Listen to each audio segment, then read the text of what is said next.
To Democratic Congressman from Illinois, Mike Quigley. He sits on the House Intelligence Committee, which heard from Sondland and Col VIndman, among other witnesses, for the House impeachment investigation. Let me get your reaction. We just found out moments ago Ambassador Sondland fired. The president obviously waited for his vindication in the Senate. Do you think things would have gone any differently had he gone ahead and fired these people for the vote? Would this have done anything for the senators who seem so willing to support him? Look, it's a rough day after a bad week for our country. I feel like someone should apologize to Col VIndman. He testified twice before our committee. What was striking to me is what he said when he said, I knew I could come forward because I knew in the United States the truth matters. Well, I guess the president is showing him. And as far as Ambassador Sondland goes, it took him a while, but it's never too late to do the right thing. He did do the right thing. He told the truth. Lincoln had his team of rivals. Apparently, this president wants a team of sycophants. So, let's talk about Sondland. He testified that Zelensky was willing to do whatever Trump wanted, including investigations. He said there was a quid pro quo. We all remember the president, of course, this was a guy who donated $1 million to him right after the testimony. Trump was, ebullient, right? He was saying, oh, the guy said everything I wanted to hear. Well, of course he didn't. And now he's gone. VIndman also said the same thing, right? There was a quid pro quo. The president wanted investigations and that his actions were inappropriate. His twin brother was also fired. His twin brother. Is there anything that can be done about this? Or is this just some people might be outraged, some people might not care, and we move on?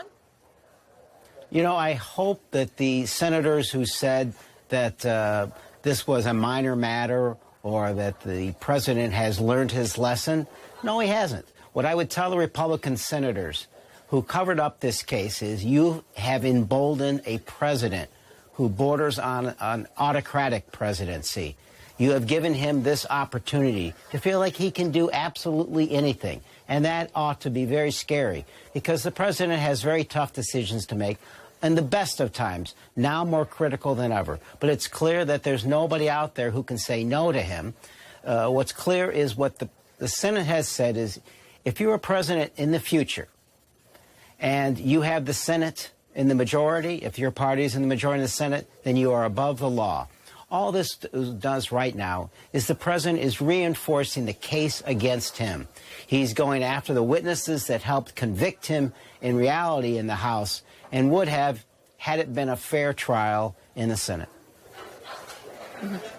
Now, of course, what his defenders have said earlier about Col VIndman, and I'm sure some will say about Sondland, that this is his right. These people work for him. They work at the discretion of the president. And if they don't say things he likes, then this is within his rights. What do you say to them?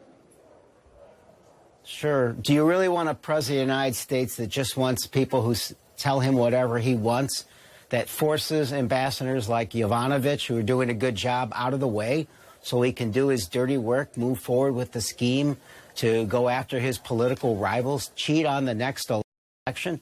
Just because he has the legal right to do something doesn't make it morally right. And I hope this is an education for the entire American people. Just what took place this week, this is the aftermath. This is Shakespeare at its worst.